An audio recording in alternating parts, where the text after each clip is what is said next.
Hi friends, welcome to the War Heroes channel.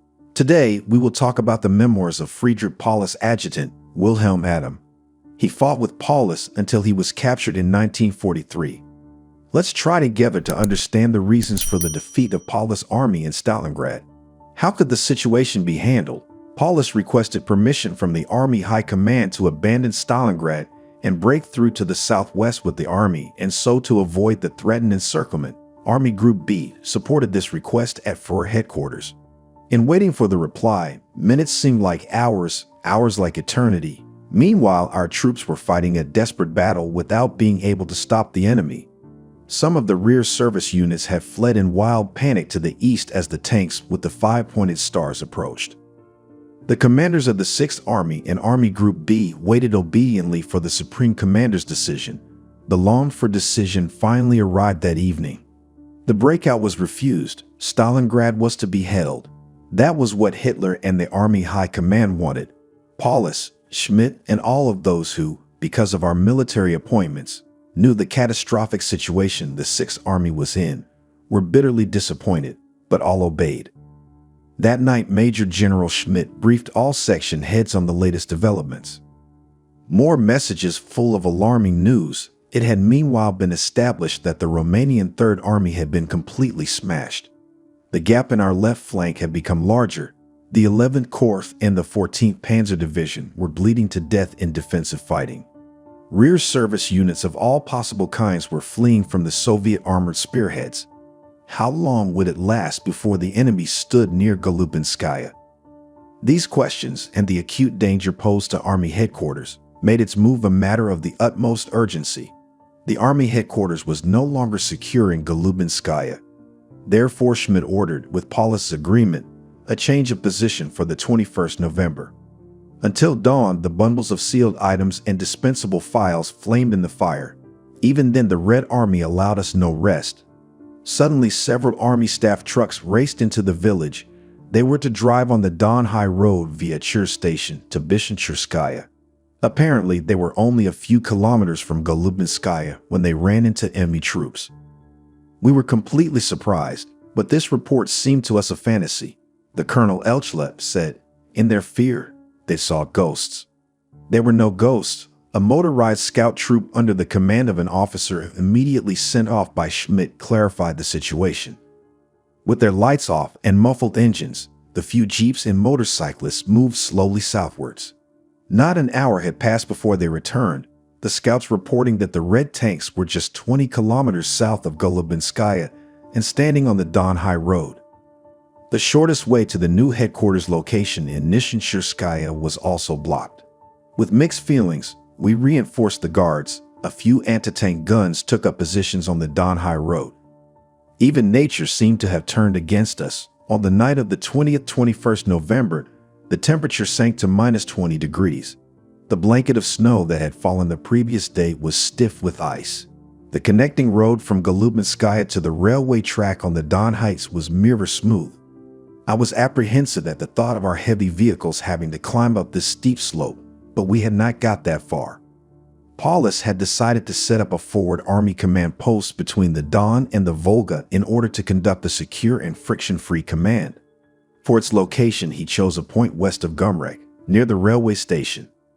In the early hours of the morning, General Hugh, commanding general of the 14th Panzer Corps, arrived with his staff at Golubinskaya. He reported that the tanks of the 16th and 24th Panzer Divisions had been withdrawn from the front and would arrive at about midday or in the evening at the Don.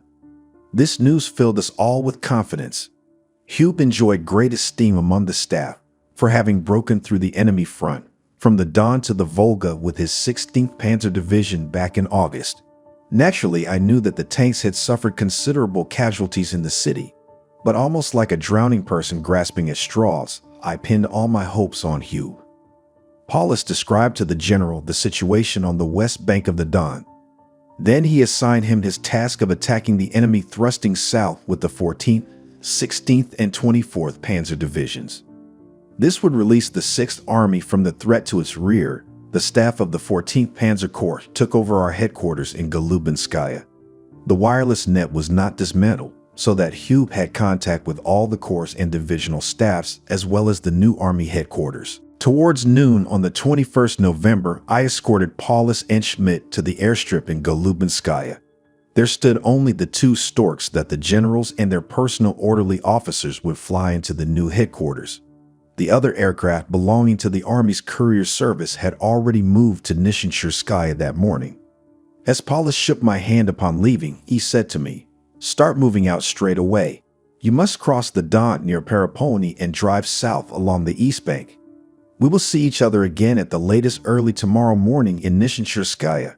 Hardly had the aircraft lifted off the ground than heavy fire broke out from the Don heights. I hope all goes well, I thought. The storks could only fly at a low height. There was no time for pondering. The car took me back to the village, where several dozen loaded trucks were waiting. It seemed to me advisable, in view of the nearness of the enemy, to form 5 convoys. Each column came under the command of the head of a department, including the Army's chief of engineers. From the senior quartermaster's department to the Don Bridge near Verchenchurskaya was no longer very far. But what we now experienced was much worse than everything up to now. It was a picture of horror, whipped on by fear of the Soviet tanks, trucks, command vehicles, cars, motorcycles, riders, and horse-drawn vehicles racing westwards, bouncing off each other, becoming stuck, tipping over, blocking the road. Between them thrust, pressed, shoved, and wriggled those on foot. Anyone who tripped and fell on the ground did not get back up. They were trampled, driven over, crushed. In the hunt for saving life, everything was left behind, hindering the runners. Weapons and equipment were thrown away. Fully loaded ammunition trucks, field kitchens, and horse-drawn carts were left behind. But one could get forward faster on the backs of unharnessed horses. Verchenchurskaya offered the worst chaos. To the fleeing troops of the 4th Panzer Army was added from the north the soldiers and officers of the Romanian 3rd Army and the rear services of the 11th Corps. All looked alike in their panic, and all were streaming towards Nishinchurskaya. On the 22nd November at about 9 a.m. I met the last convoy in Nishinchurskaya and reported to Paulus the completed transfer of the headquarters. He was sitting with Colonel General Hoth, the commander-in-chief of the 4th Panzer Army, and some of the staff were briefing them on the situation. Shortly afterwards, I had to return to the conference room. I handed Paulus a radio message that had been received from Hitler. He read out aloud the short text. According to it, Colonel General Hoth and his staff were required for other tasks. Paulus and Schmidt received orders to fly into the surrounded cauldron immediately and establish the army headquarters near Gumrak Station. Perplexity could be read on all their faces. While Hoth appeared to be happy to get out of this dilemma, Paulus and Schmidt had become very thoughtful. And no wonder, the high command was burdening them with a catastrophic situation and an enormous responsibility. Already fresh and alarming news was arriving. The 14th Panzer Corps under General Hube, which should have stopped the enemy advance with a flank attack, had almost run out of fuel. An attack was out of the question. It could not even hold its position, but, like the 11th Corps, was being driven back eastwards to the Don. The especially important Don Bridge near Kalach was lost without a fight. The way south, the 6th Army's eventual retreat route, was for the most part in the hands of the enemy. Only a few kilometers separated these spearheads from Kalach. There were no forces to stop them. We therefore had to reckon that the encirclement would be completed during the course of the day. Colonel General Hoth wished General Paulus soldiers luck on leaving a more than doubtful wish in this damn situation. 2 Fiesler storks stood ready for Paulus and Schmidt. Already prepared for their trip, the commander-in-chief summoned me to his office. "We now have to part, Adam. I don't know when we will see each other again. As the most senior officer, you take over command of the staff. As soon as the Red Army reaches the lower Chir, move the headquarters via Tormasin to Morosovsk and combine with the quartermaster's department, which is already on its way there."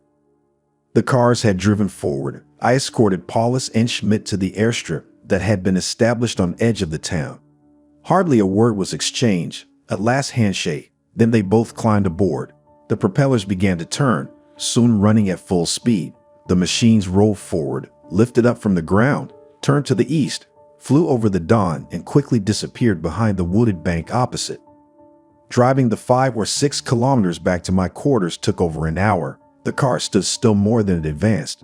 The roads were blocked with men and vehicles of all kinds. Nishincherskaya had become an army camp. As fast as a bushfire spreads, the news was out that the army staff had taken up quarters here. And where the army headquarters is, one is safe. So thought thousands of soldiers who stayed in the little Cossack town on the Chur. At dusk, I telephoned the commander of Chur station and asked him, "What do you know of the enemy? Where are their spearheads?" "That I cannot say, Colonel. I only have a few men with me. All the others have left during the course of the day with the fully laden trucks. There are still hundreds of tons of foodstuffs, ammunition, and fuel lying here. I don't know how I can move them on. The few vehicles I still have will not suffice. There are many hundreds of trucks here. I will try to send you some of them. Keep in contact with me under all circumstances. Should something new happen, then please report to me immediately. Colonel Makash's combat team is in Verkhnechirskaya. I will send it to you as soon as the station is threatened. But take all the weapons, all the machine guns with you." Hardly had I put the receiver down when the telephone rang again. To my delight, I heard the voice of Paulus. "We have already landed. How is it with you? Chur station is still in our hands. Thousands of vehicles are blocking the streets in Nishincherskaya. But I am amazed, General, that we can telephone each other. The line goes through territory that the Russians have already taken. Perhaps it has not been discovered yet, or perhaps he wants to listen in. Certainly it will not last much longer. Keep us in touch by radio. All the best out." Colonel Abraham and Captain Gubble came into my room. They reported the arrival of the officer cadet school that I had ordered to Nishincherskaya. The telephone rang again. Colonel Winter, the first General Staff Officer of Army Group B, inquired about the situation on the lower Chur. From him, I also discovered that not a single German soldier stood in the area between Verkhnechirskaya to east of Morozovsk anymore. That was miserable news. Something must be done immediately. I suggested that a battle group should be set up from the soldiers camping here to secure Nishincherskaya and the bridgehead east of the Don. Its nucleus should be formed by the officer cadet school. Winter was very agreeable to this suggestion. Nevertheless, I could not undertake much more in the night, so I tasked the temporary Captain Gubble with sending strong reconnaissance units north to Chur Station and northwest to the mouth of the Liska on the Chur River to make contact with Colonel Mikosh, and organizing the guarding of Nishincherskaya. The town commandant was ordered to put together a truck convoy and send it off to Chur Station. Towards 11 p.m., the army group rang again and passed the following order. The bridgehead east of the Don and the railway line are to be prepared for defense by combat teams in order to hold the way free to the south for the 6th Army when Stalingrad is abandoned. I breathed out with relief, so the army group expected an order from the Army High Command to break out. I immediately summoned the staff officers to me to discuss measures for the 23rd November. First, the traffic jams in the streets of Nishincherskaya had to be sorted out. As day dawned, all the officers of the staff and of the local headquarters were detailed for this task. At the same time, they had orders for all soldiers and officers, with the exception of drivers, to assemble at the school with their weapons and ammunition. There they were to be sorted into combat teams. At last it became quiet, dead tired. I lay down on a mattress, but was unable to sleep. The events of the last 3 days were still too pressing. Inwardly, I swore at Hitler and the Army High Command. They had put us in this hopeless situation because they had thrown all requests and warnings into the wind. The first requirement for commanding troops is a correct assessment of the enemy. The High Command had cast off this basic tenet in an irresponsible and reckless manner. What could actually now be done when the army was practically already surrounded? Actually, only one thing: to break through to the southwest. It must succeed if the bridgehead over the Don east of Verkhnechirskaya was held. I was firmly determined to set all forces to this in the coming day. Renewed ringing got me up from my mattress. The command of the army group wanted to know what had happened in the area of Chura. Situation unaltered, I replied. And how does it look on the rest of the army's front? The 11th Corps and the 14th Panzer Corps are fighting with their backs to the Don. The 4th Corps stands at Stalingrad, with the front facing south in hard defensive fighting. Since his arrival, Paulus has been consulting with all available commanding generals. Unanimously, they proposed to revise the appeal to bring the Sixth Army back over the Don. The Army Group also sees no other way out and has strongly supported the proposal. A short while ago, the answer came from Führer headquarters. Listen well. On the orders of the Führer, the Sixth Army has to hold Stalingrad and the Volga front under all circumstances. Should, through an opening up of the flanks, a position of all-round defense become necessary, this will result in the holding fast of Stalingrad. The Army headquarters is to move to the area northeast of Kalach. The 4th Corps, 297th Infantry Division, 371st Infantry Division, and 29th Motorized Division of the 4th Panzer Army will come under the 6th Army. Colonel Winter, the speaker at the other end of the line, left a short pause as if to give me time to digest the Führer order. Then he went on. The Army High Command has even raised objections to the order that the necessary troop movements cannot be carried out for the forming of the cauldron. The necessary troops for closing the gaps between the right and left flanks of the army are not available, and it first has to be checked how far units can be extracted from the city front. There being no positions available to form a front, and wood for the construction of positions and bunkers is lacking.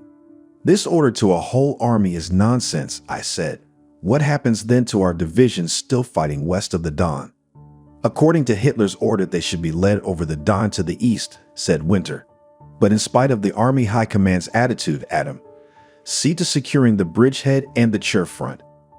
With that, our conversation ended. It was obvious that my forces would be insufficient to hold the battle sector handed over to me. But what would happen to the surrounding 20th German and 2nd Romanian divisions? That was another dirty trick of the Army High Command. Had Paulus really obeyed Hitler's orders? Should he, supported by his much better knowledge of our situation, not simply handle the matter independently and break out to the southwest before it was too late? The more I thought about it, the more certain I became. Paulus was a through and through disciplined and obedient soldier. He would rather perish with his army than become a mutineer. To me, inwardly, General Paulus represented a superior and humane being. I was very sorry for him in this deep conflict. I regretted not being able to be with him in his advanced headquarters at Gumrak. The telephone sounded once more in this midnight hour. Paulus announced himself over the still intact telephone line. Resignedly, he replied after my report, "The encirclement is already closed, Adam. But General, individual soldiers are still coming to us from the area east of the Don. The ring cannot be so dense. What use is that to us when we are firmly nailed to the city?" he replied bitterly. From some of our exchange, I gathered that the headquarters of Army Group B also shared Paulus' view on the necessity of a breakout, but no one there was willing to take responsibility. They had been more inclined to await new instructions than go against the Army High Command's orders. My fatigue finally won over my tormenting thoughts, but the sleep-bringing forgetfulness did not last long. About 2 o'clock, I was woken up again. Standing in front of me was Colonel Arnold, the Army's intelligence chief. "The commandant of Chur Station is not responding anymore. My radio troops report heavy rifle and machine gun fire from the direction of the railway line. I don't yet know what is happening there. The Makeshift combat team have sent scouts off to Chur Station." I jumped up off my mattress, get the local commandant of Nishinchurskaya, as well as Gobel here immediately. Burning inside me was the need to look after the harassed soldiers streaming into the town and their weapons and equipment. Also, the responsibility towards the heavily threatened 6th Army. Both the officers I had ordered came in. I briefed them on the latest developments. "Captain Gobel, send out new scouts immediately. I must know precisely what the situation is at the railway station, where the foremost enemy elements are. Tell your scouts that the Makeshift combat team has also been sent towards Chur Station." I ordered the local commandant to increase the sentries at the town exits and to patrol the ground between the town and the station with scouts. A call from the Makeshift combat team reported that there was still no news from the reconnaissance team. The colonel feared being surrounded by the enemy pressing forwards and southwards. I told him that at daybreak, we would deploy a strong combat team on the flat ground west of Verchinchurskaya, about 2 kilometers south of the railway line. I further told him to cooperate closely with Colonel Shackle's combat team in the Don bridgehead. Both combat teams concerned themselves with the railway bridge over the Don. Alerting the Army staff, reporting to Army Group B, and reconnoitering and marking the route to Tormasen were the next measures that I took. Meanwhile, the scouts reported that the enemy's foremost elements had reached the railway line either side of Chur Station and were sending out scouts southwards. However, these had already withdrawn when we opened fire on them. The new day, the 23rd November, was dawning in the east. Officers from the staff were there, already disentangling jammed vehicles at the town's southern exit. The drivers were sullenly, reluctantly, complying with their orders. Then, like a blow, an officer cadet remarked that the Russians had already reached the railway line. Dull apathy turned into hectic activity. More than any order, fear drove the utmost haste. Captain Gubble had established a collecting point for stray soldiers in the Nishincherskaya school. From all sides, large and small groups marched in under the direction of our officer cadets. They had arms and ammunition with them, so that they could immediately be formed into companies and battalions. The instructing officers from Suvorovsky were deployed as battalion commanders, the pupils as company and platoon commanders. The new formations were immediately sent off to their set positions. By midday, the first battalions were ready for action west of Verchincherskaya. Captain Gubble took over their command. He could never have dreamed of having to command such a colorfully varied and thrown together collection of troops. Most of the soldiers came from the rear services, the field post service, and the organization taught. In addition, there were a few strays from the attacking divisions and men returning from leave. Their arms consisted of rifles and pistols, as well as 3 light machine guns. That was hardly very encouraging, but all had the earnest wish to help their comrades surrounded in the area between the Volga and the Don. The second quartermaster of the 6th Army, Captain Tumpling, confirmed to me that the cauldron was complete. He had taken part in a defensive fight in Kalach, and then observed during the flight in the Don bridgehead how the Soviet pincers had closed east of the town. Within a few hours, Nishincherskaya had emptied. The main roads were free again. I handed over the command of the staff to Colonel Sell and tasked him with moving to Tormasen. I remained in Nishincherskaya. My main concerns were anti-tank guns, mortars, and tanks for the fighting units. Without these weapons, they were unable to offer the enemy any earnest resistance. Early that morning, I had already instructed our workshops in Tormasen by telephone to get all serviceable guns, tanks, and machine guns ready as quickly as possible, latest by evening, and send them to Nishincherskaya. In fact, the first arrived at noon. Colonel Sell supported this action energetically after his arrival in Tormasen. He literally cleared out the workshops, supervised the repair facilities day and night, and produced arms and ammunition almost daily. I was driving to visit the combat teams, traveling in a jeep back along the same route I had come by more than 24 hours before. Already on the day before, one could talk of there being order on the road. Now I found no trace of the wild confusion of the headless flight that had occurred. The stream of shocked soldiers was not over. Now a group of about 20 German and Romanian soldiers approached my car. All were without weapons, unshaved and tattered. "Where do you come from? What unit do you belong to?" I asked a German non-commissioned officer. "We are from the 4th Panzer Army. We have lost our units. The Russians are right behind us, Colonel." "That is nonsense. You can see that I am driving to where you came from. A new front has already been established there. Why did you not join their ranks? Are you going to leave your comrades in the lurch? And where are your weapons?" "We are drivers, Colonel. Our weapons are in the vehicles." "And where are your vehicles?" "We had to leave them behind in a village. Otherwise, we would never have got through. The Russians were already everywhere. We had been on the way now for 2 days without getting anything to eat. Report to the town commandant in Nishincherskaya, which is the place behind the strip of woodland. You will get rations there. And do something to smarten yourselves up first. Then the world will look different again." Astonished looks met mine as my vehicle drove off again towards Verchincherskaya. Apparently, it was baffling to them how one could overcome the horrors. For my part, on the other hand, I found it incomprehensible how quickly the morale of our troops could have sunk so low. How soldiers could let themselves become so low who only a few months before had gone victoriously through the Don steppe. Was it only fear of life in the raw? Was it the dread of imprisonment? Was it the question of the sense of this war? I met Colonel Maikosh in Verchincherskaya. His battle group lay only 1,000 to 1,500 meters from the enemy. But they had well-built bunkers and trenches. The off-duty men could rest and sleep in houses behind the fighting line, although occasionally fired on by Katyushas. My Koch had hardly a gun or a mortar with which to reciprocate. Next, I finally sought out Colonel Shackle's battle group in the Don bridgehead. They had occupied positions on the edge of the woods and were constantly being attacked by weak Soviet forces, so that the soldiers were getting no respite. The lack of heavy weapons was even more alarming here than with my Koch. Without artillery support, this cannot last any longer, said Colonel Shackle, and even better would be some tanks.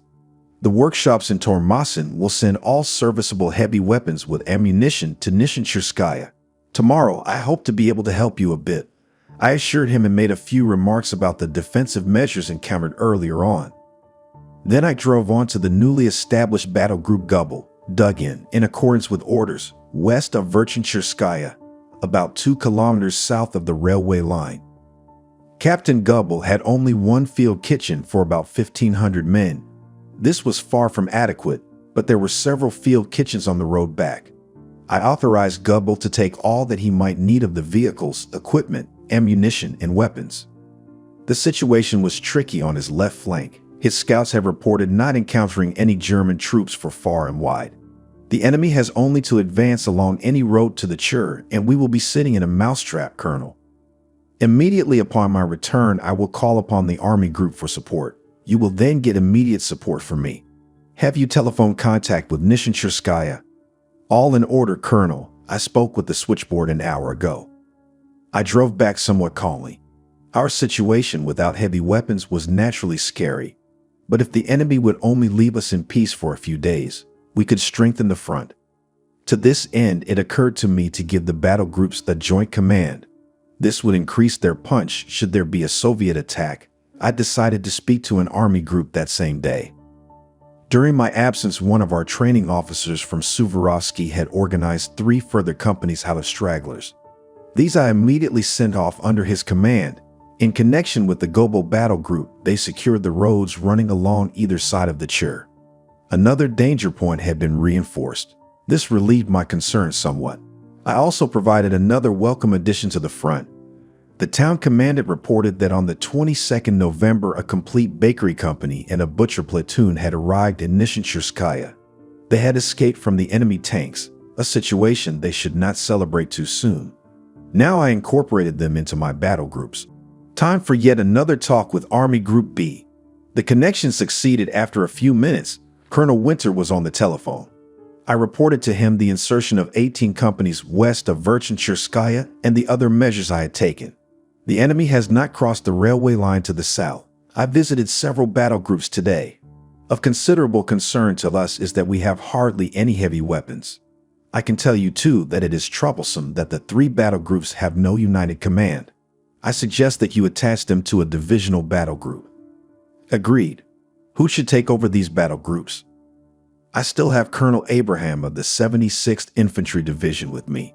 4 weeks ago, we withdrew him from the front as he was ill. Meanwhile, he has recovered really well. I regard him as completely suitable. Agreed. You know Abraham better than I do, but he is helpless without a capable staff. We have the staff of the Army's artillery commander here. The general is not here, so the staff can go complete to Abraham. May I go ahead with this? Of course, Adam. Have you any other questions? I should say, what does it look like to the left of us? Our reconnaissance troops report that there are no German soldiers to be found there. Unfortunately, that is correct. The front has been torn apart for several hundred kilometers. We still do not know how to block this, so I had to do everything to keep this last chance open for the 22 surrounding divisions. This was now my most important duty, the day's challenge. It concerned the lives and fates of about 250,000 surrounded troops. I was responsible for them too. Thus, all my thoughts and strength were concentrated on the defensive capabilities of the combat teams. It was as if this painful inner conflict gave me new additional strength to make the harder decisions. An officer reported the arrival of heavy weapons from Tormasin, 2 88mm anti-aircraft guns, 4 105mm howitzers, and 4 55mm anti-tank guns. Some tanks would also arrive the next day. My heart beat faster. If the army group supported us now, we could stop the enemy.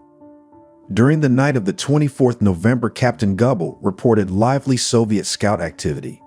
In the following days, the enemy attacked our defenses repeatedly with weak forces. Without doubt, he was testing our front. Gradually, the Soviet attacking forces became stronger, the fighting harder and more costly in terms of casualties. The Army High Command had made some organizational alterations on the Don and Stalingrad fronts shortly after the beginning of the Red Army offensive. The 6th Army, the battle groups on the Chur, and the remains of the Romanian 3rd Army were put under the newly formed Army Group Don. The command was assumed by Field Marshal von Manstein on the 28th November. My battle group was allocated to the 48th Panzer Corps, whose staff moved to Tormasen. This corps had been posted under Lieutenant General Heim behind the Romanian 3rd Army at the beginning of the offensive. Its task was to check the enemy attack. General Paulus had told me many times that this was one of the most dangerous illusions entertained by the Army High Command. This was where misfortune really struck. Heim was surrounded with his 2 badly weakened divisions. Only with some short breaks was he able to break through to the west. Hitler made him a scapegoat and relieved him of his position. Despite the obvious lack of fighting experience, equipment, and strength in Heim's Romanian and German divisions, the blame for the Soviet breakthrough was placed on him and he was thrown out of the army, although he was later rehabilitated. His successor was General of Panzer Troops von Knobelsdorff, who arrived at Tormasen on the 1st December. The situation at this critical point could not be improved with these organizational and personnel alterations alone. On the whole Chur front from the mouth to the upper course of the river, it was catastrophic. The enemy only had to attack with stronger forces and our battle groups would be unable to stand up to them. Our front had ever deeper dents in it.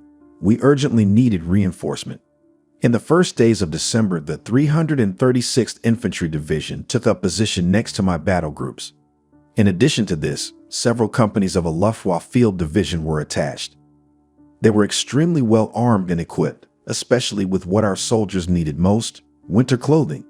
The mood of my men was understandably not enhanced when they saw the piles of fur coats, fur waistcoats, fur hats, felt boots, winter gloves, and padded camouflage suits with which Göring's Luftwaffe warriors were equipped. On top of this, the Luftwaffe men refused to fight. It was not their fault.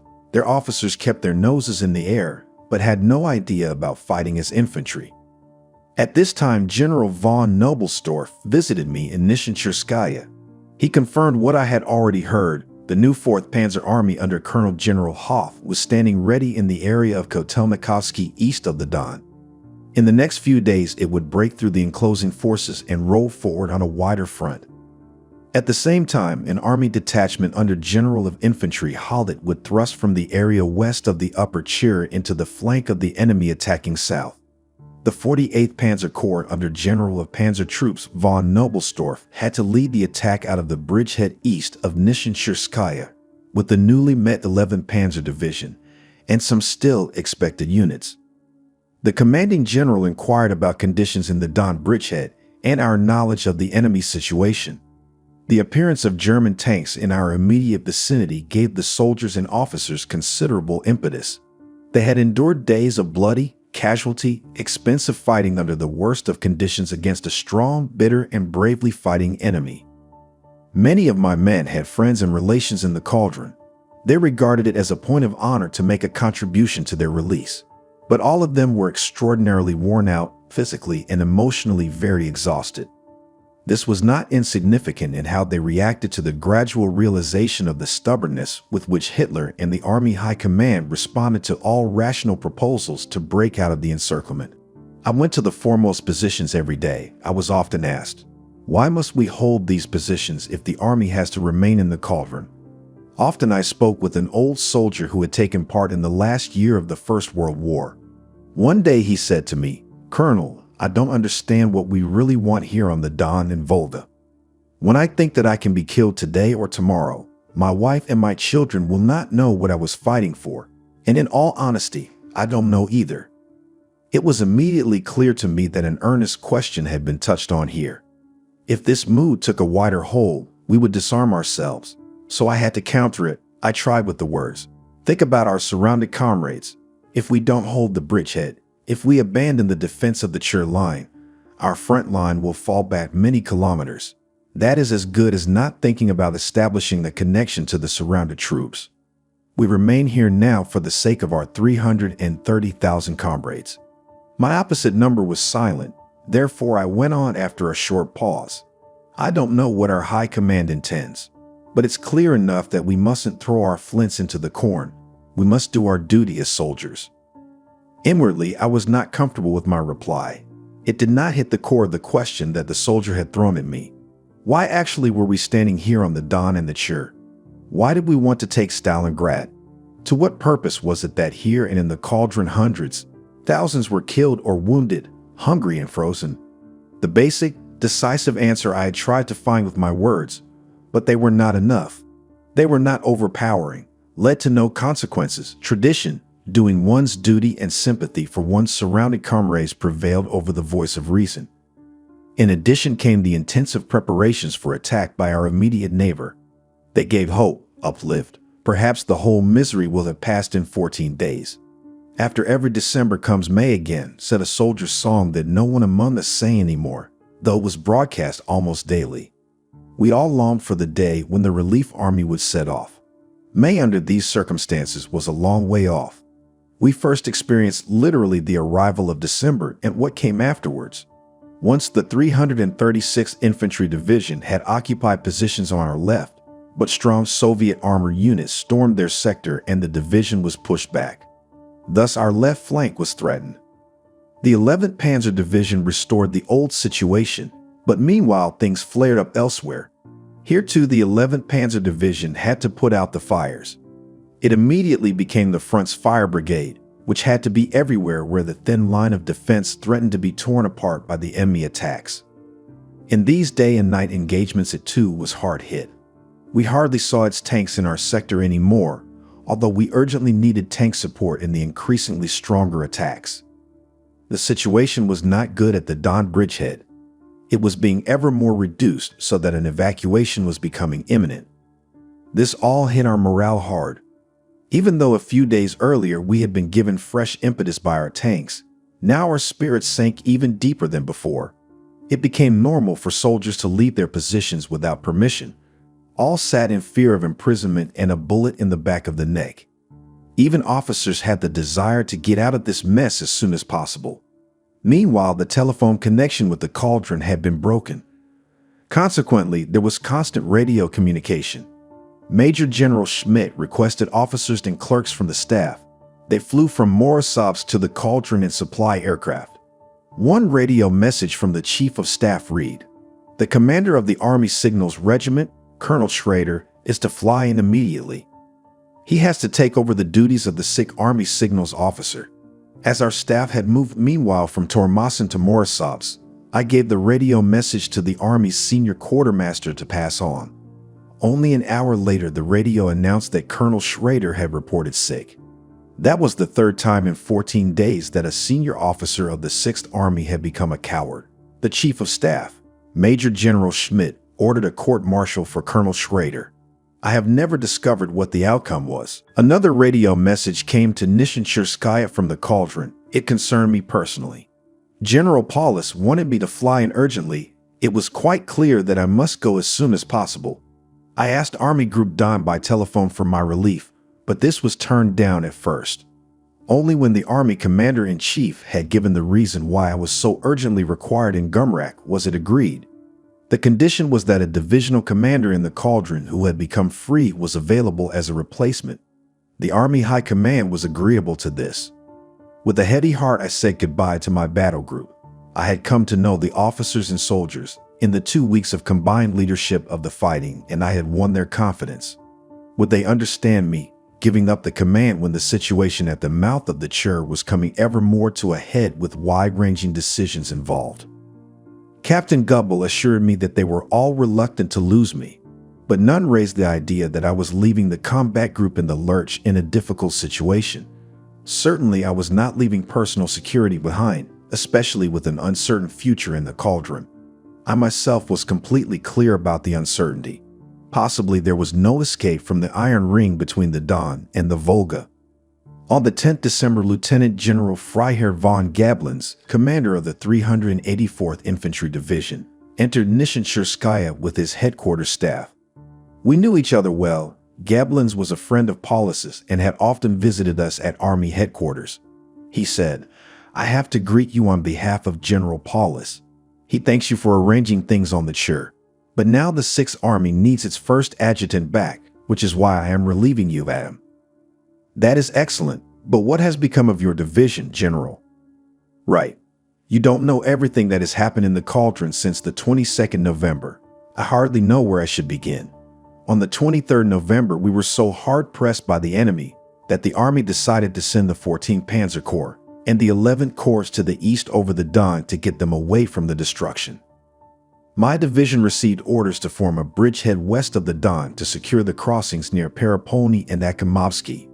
The position was to be defended until both corps had crossed the river. It was a bitter, costly battle. When we reached the east bank of the Don on the evening of the 24th November, my division hardly existed any longer. We were incorporated into the new West Front, but our fighting strength was just about zero. General Paulus therefore decided to disband the division. Those remaining soldiers and officers were shared out among other infantry divisions. Things did not go much better with the 376th Infantry Division, which was covering our backs on the east bank of the Don. It still exists, but its fighting strength is not much more than that of a regiment. As a result of the swift Russian advance on the 19th and 20th November, the divisions of the 11th Corps have lost their rear services, along with their rations, ammunition, and clothing. My quartermaster informs me that most stores fell into the hands of the enemy intact.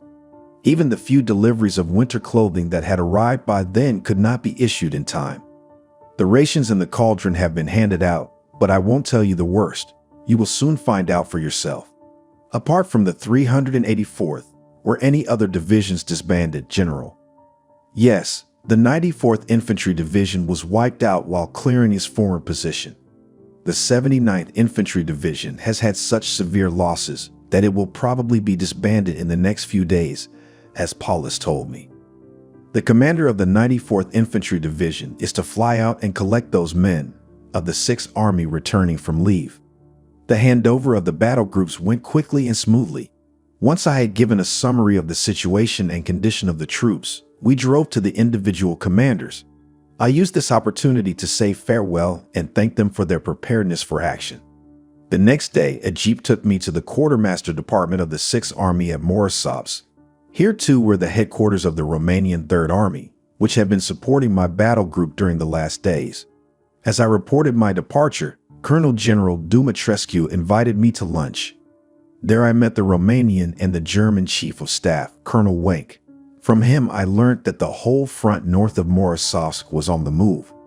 Our arriving transport was hardly sufficient to eliminate the existing breaches. The difficult experiences of the previous 3 weeks and the current seriousness of the situation meant there was no proper conversation among the high-ranking officers sitting at the lunch table.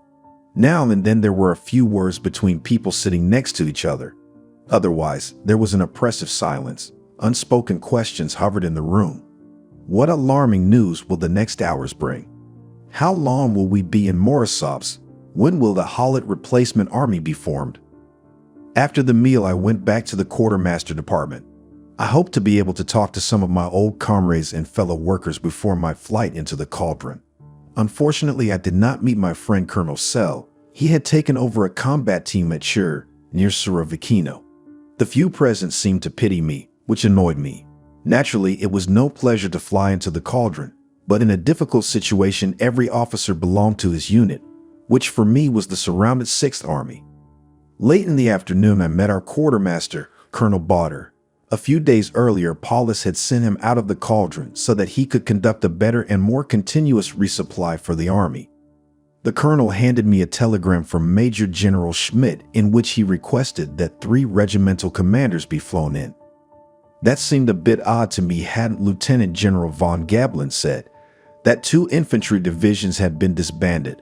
Shouldn't there be sufficient commanders available? I cautiously directed an appropriate inquiry to the army. The reply came promptly: 3 regimental commanders were to be flown in. It was not difficult, as there was an officer reserve. It was nearly midnight as I walked back and forth in the room that had been allocated as my accommodation. Despite my sense of duty and all the courage that I still retained, I was already none too happy when I thought that not for the first time in 24 hours I was sitting in the damn mire. I had seen that the situation was not much better outside the cauldron. Before our ravaged front west of the Don stood, the well-equipped armies of the enemy were ready to make the breakthrough. They had been attacking our battle groups and the Romanian Third Army ceaselessly for days.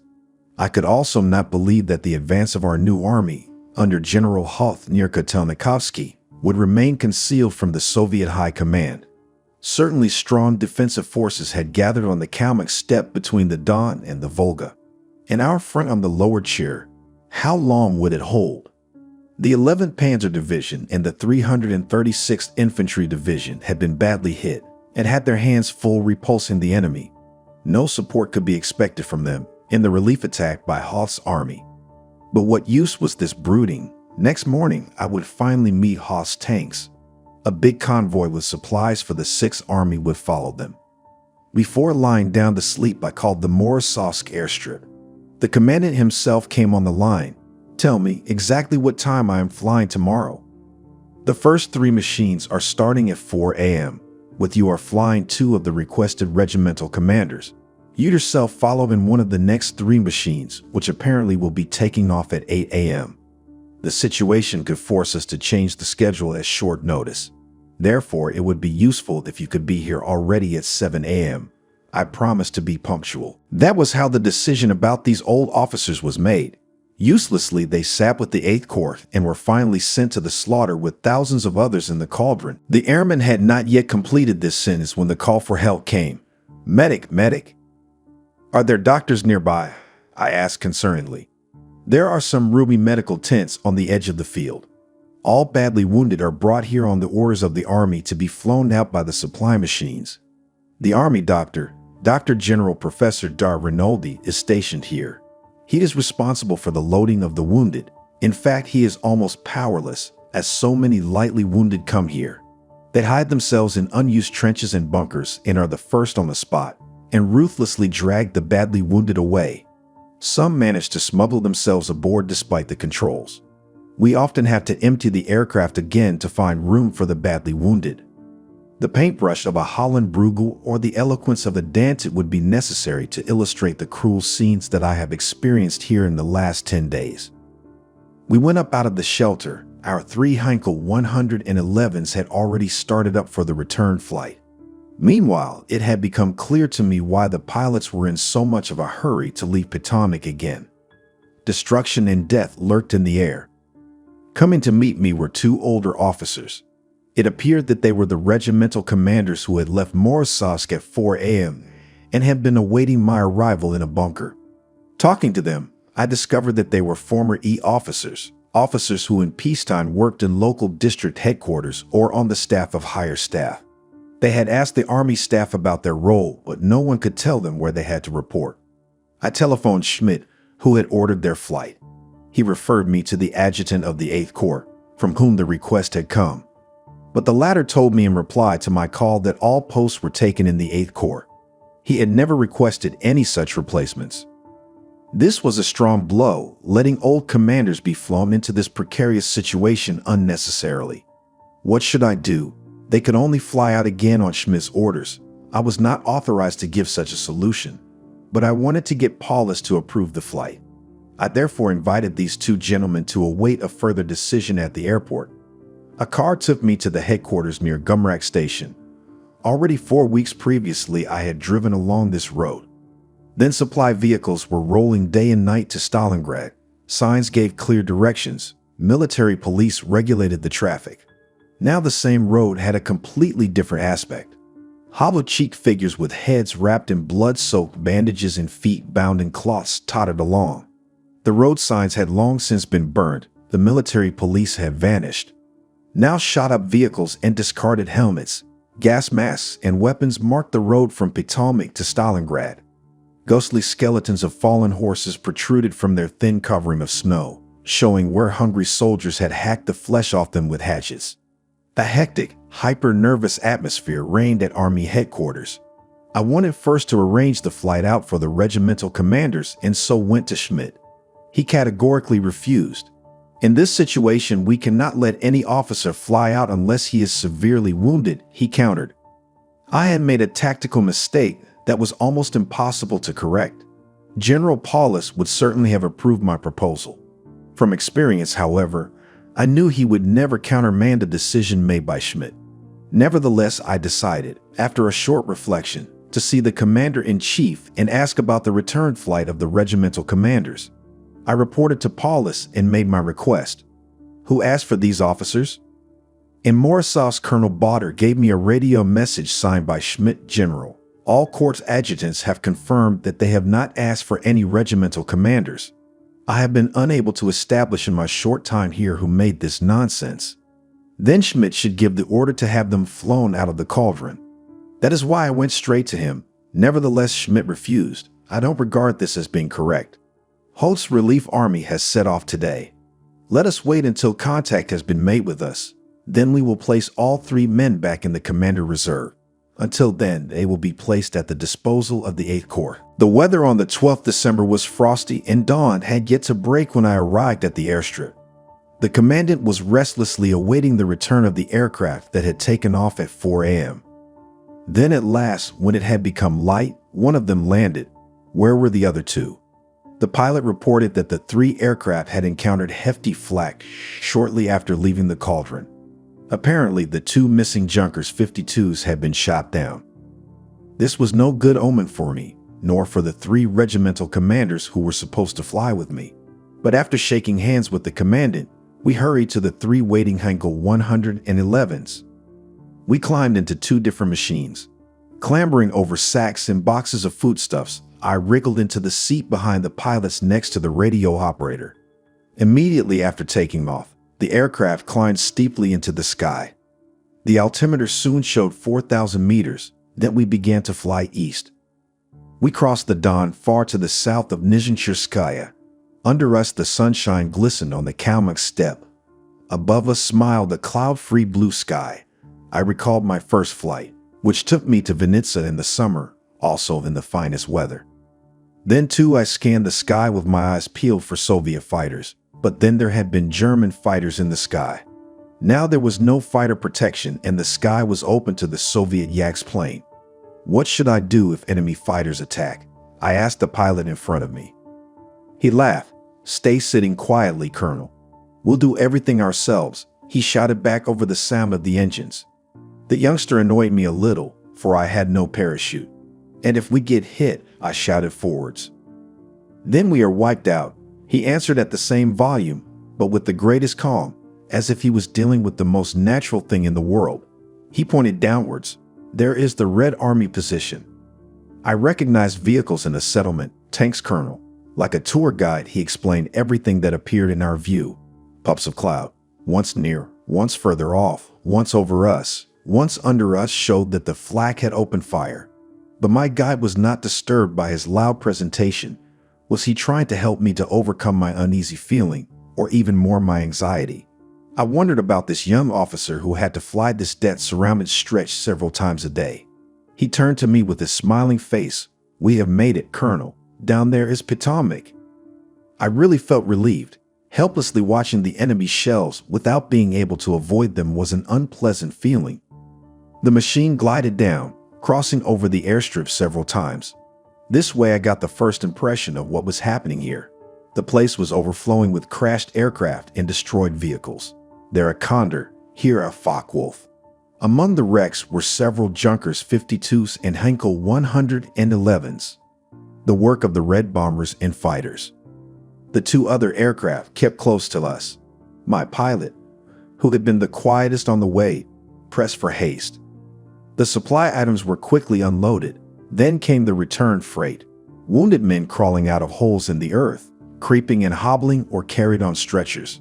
An officer and some soldiers, apparently a control team, braced themselves against the group of humans trying to force their way onto the aircraft. They were only flown out if they had a chit from the army doctors. Alarm! was sounded in this confusion. Soviet bombers at a great height. For a moment, everyone thought of the approaching danger and sought cover as well as they could. I went straight into the bunker of the airfield commander as the bombs started exploding. The ground shook, the strong planks shivered, earth trickled through the wooden roof and onto the table standing in front of us. There were several dozen hits, then it seemed to be over. "There is little to celebrate here," I said to a Luftwaffe second lieutenant who belonged to the airfield commander's staff. "Do you get such visits often?" "We are used to them, Colonel. There is hardly an hour during the day that Ivan leaves us undisturbed. As long as there are no losses, it is not too bad." Apart from this sad episode in the military bureaucracy, I was pleased to be back with Paulus again. He had greeted me especially heartily. Already my first critical view had shown me how much the catastrophic situation of his army was consuming him. The nervous sucking in of his face seemed no longer to be heard. Head and shoulders were more strongly bent forwards than before. There was bitter disappointment in his words. He was unhappy with himself and his dealings. Tired and stressed from his just-ended journey to the hard-pressed western front of the cauldron, he asked me where I was accommodated. When I told him that I had had nothing from the chief of staff as yet, he told me to go and look around and to come back at 4 p.m. He hinted that I would have a lot to do in the days to come. Neither recommendations for awards nor promotions had been worked on during the past 3 weeks. That is why he had asked for me. I went back into the open. A few dugouts lay half underground on the open steppe. No tree, no bush to provide cover. All vehicles had to park several hundred meters away. Lieutenant Zimmerman told me that this had previously been the headquarters of the 295th Infantry Division. Roundabouts were similar clusters of bunkers, all interconnected by tracks and footpaths. Would I find my way around in this labyrinth? Next, I had to go to Major General Schmidt, whose bunker lay close to that of the Commander-in-Chief. "May I ask where my section is accommodated, General?" "There was no room for you here? Your clerks are in a bunker about 1,000 meters away. Lieutenant Schatz will take you there." Together with Schmidt's orderly officer, I trudged across the steppe for 10 minutes, 15 minutes. Finally, we stood before a hole in the ground. My eyes gradually picked out the outlines of Staff Sergeant Kepper and Senior Corporal Dur Ash. Both were delighted to see me again. I brushed the tears from my eyes and a dry cough from my chest. I could hardly breathe and had to go out into the open with both of them. "It is impossible for you to live here, Colonel. We have hardly any room in this 3-meter square hole. We can't even put a typewriter on the little table. One cannot talk of doing proper work here. We have to open the door to be able to see, but then the cold makes our fingers clammy and immobile." "No," I countered. "We will get things going somehow." The smoke had dispersed a little so that I could see the accommodation a little better. 2 wooden stretchers on which blankets lay had been fixed one above the other along the long wall. There was no room for another bed. The floor of firmly stamped earth was frozen. As I lit a cigarette, ice crystals in the walls glittered in the shine of the burning match. No, 3 men could not really be accommodated in this hole. We needed some other accommodation. That Schmidt saw too when I reported to him. I myself was provisionally given space in General Paulus' bunker, and a small room was provided for my staff in the big headquarters. The next morning, work started on a new earthen hut. Meanwhile, it was 4 p.m., the appointed time for me to go to General Paulus. Although in the last 2 or 3 days I had heard something from General von Gablins and Colonel Botter about conditions in the cauldron, I was now concerned with a fully open question. Next in turn came Paulus with questions. He was mainly interested in conditions outside the cauldron.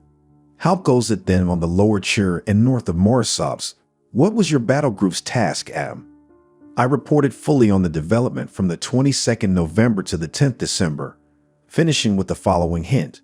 The army group expected me to hold the bridgehead over the Don east of Verkhnechirskaya under all circumstances in order to ease the way of the 6th Army to the west or southwest. After several seconds of reflection, Paulus spoke again. That I had already ordered the withdrawal of the army behind the Don on the 21st November you already know. Shortly after my flight into the cauldron, I summoned the commanding generals together to a meeting. In full agreement with them, I repeated our conclusions on the 22nd November and several times in subsequent days to the Army High Command. The orders for the breakout were to be issued early on the 24th November. There was nothing else to do. But in a conference with Hitler, Göring said that he was in a position to supply the Sixth Army by air. Consequently, the Führer decided to turn down my request. Despite the orders for the breakout, I received this radio message. The commander-in-chief handed me a sheet of paper. Attentively, I read the following text. The Sixth Army is completely encircled by Russian forces. The Army can be assured that I will take all appropriate measures to care for and timely replace it. I know the brave Sixth Army and its commander-in-chief, and know that they will do their duty. Adolf Hitler. I returned the paper without a word. You see, Adam, I could not handle things differently. Since the arrival of that message, I have called back all the commanding generals, including also those of the 11th Corps and the 14th Panzer Corps, which meanwhile had carried out the change of banks on the Don, and with part of their units had taken up the new Western Front. All expressed more or less concern about the possibility of air supply. The last ends all my proposals under the prevailing conditions of making a breakout from the pincers. Only one man energetically expressed another opinion, General von Seydlitz. I understand that Hitler's order weighs heavily, General, but I know that Colonel Bader as well as other senior Luftwaffe officers are of the opinion that it is impossible to supply an army of about 330,000 men by air. Seydlitz has demanded that we act contrary to the Führer order. I have no suggestion to make about this. Seydlitz himself has given a clear example of what happens when commanders manage things their own way. Without our knowledge, he took the 94th Infantry Division back from the northeastern corner of the cauldron. The enemy recognized the move and immediately attacked. The division was completely wiped out, and we were forced to disband it. I let the divisional staff be flown out. Our handling can only be successful when it is in harmony with the intentions of the High Command. The telephone rang. Since the 12th December connection with Army Group Don had been by the decimeter apparatus. Manstein was on the line. Paulus waved us out. There was no longer an opportunity to learn more about the tragic fate of the 94th Infantry Division. Months later in captivity, General von Seydlitz told me that in giving the order for the division to retreat, he had firmly believed he was acting in accordance with the Army Command's proposed breakout. That Paulus 2 or 3 days later submitted to Hitler's order was not Seydlitz's fault. In fact, he could not have held on for much longer on the strongly endangered northeastern front to the Volga, with the widespread and very weak 94th Infantry Division. In the operation ordered by Seydlitz, the defense sector would have been reduced to 15 kilometers. Paulus, as a well-educated officer of the General Staff, assessed the situation soberly. He was thoroughly aware of the deadly danger, but going against a given order went against his military upbringing. So with Paulus, as with many older officers, from the very beginning their responsibility for the soldiers and military obedience were in strong conflict. After some difficult inner conflict, military obedience won. I accompanied Colonel Elchlepp to his quarters, where we continued our discussion. Do you know, Adam, our senior quartermaster has behaved completely correctly. Lieutenant Colonel von Konowski, whom Bader has now replaced in the cauldron, was worried from the start. On not one single day have the minimal essential number of tons of supplies been flown in. Hunger is increasing. If the liberating offensive from outside fails to break through, things look very black. Would it not be right to get out of this damn mess against Hitler's orders and break out? No, we know neither the intent nor the possibilities of the High Command. Schmidt and I have strengthened Paulus in his final decision. You would have behaved exactly the same if you had come here. What should I say to that? It was particularly difficult for me to put myself in the situation with which the commander-in-chief was confronted, for I knew for certain how carefully General Paulus considered things. Elchlepp went on. The conversation with the commanding generals finally broke up dramatically. All turned sharply against Seydlitz. Colonel General Heitz threatened to shoot him if he continued to demand disobedience of Hitler. Seydlitz then laid a memorandum before Paulus, the original of which was sent on to Army Group B. Should you visit the Corps in the next few days, which is not far from here, you can familiarize yourself with this memorandum. Seydlitz has, with the opening of the Demyansk cauldron last year, amassed various experiences that he brought to our attention. What he writes is not uninteresting. I too burned, despite or because of the inner unrest that gripped me after this account, so I went quickly to my section. Kepler had already prepared something. I wanted an overview of the personnel strengths of the divisions and army troops as quickly as possible. That was not at all easy. Many units had been torn apart. There, the remains of a battalion had been extracted to block gaps in the western and eastern fronts. Here, alarm units had been set up and thrown into battle. Often an officer did not know his unit's soldiers. The soldiers frequently did not know their officers or even the name of the man next to him. Losses in killed and wounded were reported only in numbers, not by name. Usually only the names of senior officer casualties were given. Under these circumstances, it was very difficult to obtain realistic results.